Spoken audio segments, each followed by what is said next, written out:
বন্ধুরা, সমতুল্য অনুপাত কি? চলো চটপট আজকের ভিডিওতে তা জেনে নিই। সংজ্ঞা দেখো, কোনো অনুপাতের পূর্বপদ ও উত্তর পদের সাথে শূন্য ছাড়া অন্য যে কোনো সংখ্যা দিয়ে গুণ বা ভাগ করলে অনুপাতের মানের কোনো পরিবর্তন না হয়ে যে অনুপাত পাওয়া যায় সেই প্রাপ্ত অনুপাতকে প্রথম অনুপাতের সমতুল্য অনুপাত বলে। বন্ধুরা, উদাহরণ দেখো, আরও বেটার বুঝতে পারবে। ধরো 10:15 একটি অনুপাত। এখন পূর্বপদ 10-এর সাথে ও উত্তরপদ 15-এর সাথে 2 গুণ করলে হয় 20:30।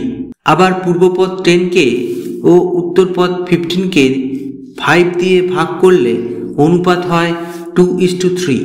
তাহলে এই 2:3 ও 20:30 হল 10:15 অনুপাতটির সমতুল্য অনুপাত। বন্ধুরা, আশা করি বুঝতে অসুবিধা হলো না।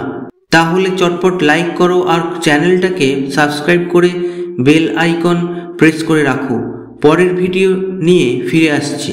এতক্ষণ ভিডিওতে সাথে থাকার জন্য ধন্যবাদ।